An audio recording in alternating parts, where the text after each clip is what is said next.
স্কুলের গণ্ডি পেরোনোর পর ক্যারিয়ার নিয়ে কি করা উচিত এই প্রশ্নটা আমাদের সবার মনেই আসে, তাই না? গতানুগতিক ডিগ্রির বাইরেও কিন্তু একটা দারুণ রাস্তা আছে, আর সেটা হলো ভোকেশনাল কোর্স। চলুন আজকের এই বিশ্লেষণে আমরা দেখব কিভাবে এই কোর্সগুলো একটা শক্তিশালী আর বাস্তবসম্মত ক্যারিয়ারের দরজা খুলে দিতে পারে।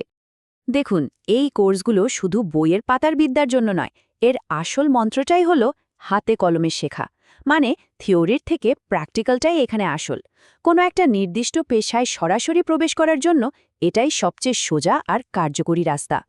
তাহলে চলুন আগামী কয়েক মিনিটে এই বিষয়গুলো নিয়েই ধাপে ধাপে আলোচনা করা যাক। এটা একটা পরিষ্কার রোডম্যাপের মতো কাজ করবে। তো আমাদের প্রথম বিভাগ দিয়ে শুরু করা যাক।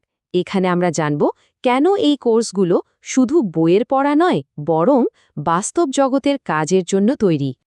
এই বৈশিষ্ট্যগুলো একবার দেখুন।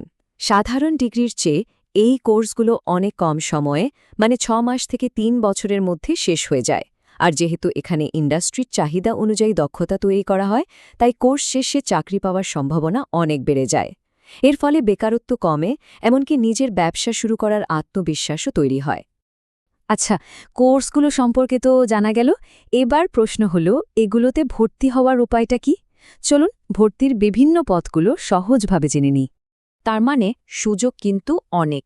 জাতীয় স্তর থেকে শুরু করে রাজ্য স্তর, এমনকি কিছু কিছু ক্ষেত্রে শুধুমাত্র মেধার ভিত্তিতেই সরাসরি ভর্তির সুযোগ রয়েছে। এর ফলে ভোকেশনাল শিক্ষা সবার কাছেই অনেক সহজলভ্য হয়ে উঠেছে। ঠিক আছে, ভর্তির পথ তো জানা গেল, কিন্তু কোন পরীক্ষার জন্য প্রস্তুতি নিতে হবে? এই বিভাগটি সঠিক পরীক্ষা খুঁজে পেতে সাহায্য করবে। এখানে দেখুন, জাতীয় স্তরের কিছু গুরুত্বপূর্ণ পরীক্ষার তালিকা দেওয়া আছে। যেমন ধরুন সিইউটি ইউজি, যার মাধ্যমে বিভিন্ন স্কিল ভিত্তিক বা প্যারামেডিক্যাল কোর্সে ভর্তি হওয়া যায়। যারা স্বাস্থ্যসেবায় ক্যারিয়ার গড়তে চান তাদের জন্য আছে এইমস প্যারামেডিক্যাল। আর ডিজাইন বা হোটেল ম্যানেজমেন্টের জন্য তো নেফট, এনআইডি বা এনসিএচএম জেইই আছেই। শুধু জাতীয় স্তরেই নয়, অনেক রাজ্যেও কিন্তু তাদের নিজস্ব পলিটেকনিক বা আইটিআই কোর্সের জন্য আলাদা করে পরীক্ষা নেয়। যেমন উত্তরপ্রদেশের সিইউপি বা বিহারের আইটিআই সিএটি। এগুলোর মাধ্যমে নিজেদের রাজ্যেই পড়াশোনা করে ক্যারিয়ার গড়ার দারুণ সুযোগ থাকে। এবার আমরা এই আলোচনার সবথেকে গুরুত্বপূর্ণ অংশে চলে এসেছি, মাস অনুযায়ী পরীক্ষার সময়সূচি। কোন পরীক্ষা কখন হবে এটা মাথায় রাখাটা কিন্তু খুবই দরকারি। এই টাইমলাইনটা একবার ভালো করে দেখে নিন। বছরের শুরুতেই, মানে জানুয়ারি-ফেব্রুয়ারিতে থাকছে ডিজাইনের পরীক্ষাগুলো। এরপর এপ্রিলে পলিটেকনিক, আর মে-জুন মাসটা হলো সবচেয়ে ব্যস্ত সময়। সিইউটি, প্যারামেডিক্যাল, ডিপ্লোমা সব বড় পরীক্ষাগুলো এই সময়ই হয়। পছন্দের ফিল্ড অনুযায়ী সঠিক সময়টা নোট করে রাখা ভালো। কি পরীক্ষা, কখন পরীক্ষা, এগুলো তো জানা গেল। এবার প্রশ্ন হলো, এরপর কি করতে হবে? মানে আসল অ্যাকশন প্ল্যানটা কি হবে? দেখুন, ভর্তি প্রক্রিয়াটা আসলে খুবই সরল। এই 5টি সহজ ধাপ পেরোলেই পছন্দের কোর্সে ভর্তি হওয়া সম্ভব। এর মধ্যে সবচেয়ে জরুরি হল প্রথম ধাপটা, নিজের আগ্রহ আর যোগ্যতা অনুযায়ী সঠিক কোর্স এবং পরীক্ষাটি বেছে নেওয়া। আর সফল হওয়ার জন্য এই টিপসগুলো অবশ্যই মাথায় রাখতে হবে।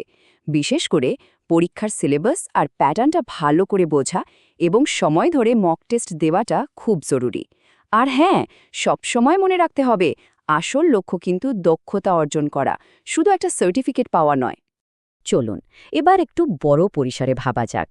এই ভোকেশনাল ট্রেনিং আসলে দীর্ঘমেয়াদে কী ধরনের সুযোগ তৈরি করে দিতে পারে? এই উক্তিটা কিন্তু খুব গুরুত্বপূর্ণ।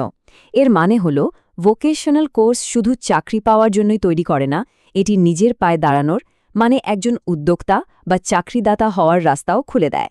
এই স্লাইডটা দেখলে বিষয়টা আরও পরিষ্কার হবে।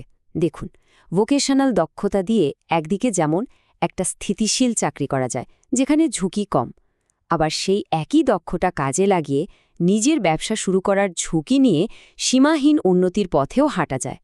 পছন্দটা যার যার নিজের, কিন্তু দুটো পথই খোলা থাকে। সুতরাং ভবিষ্যতে এখন পুরোপুরি হাতে কলমে শেখার উপর নির্ভর করছে। এখন শুধু সিদ্ধান্ত নেওয়ার পালা। ভাবুন তো, কোন বিশেষ দক্ষতাটি অর্জন করে নিজের ক্যারিয়ারের পথে প্রথম পদক্ষেপটা নিতে চান?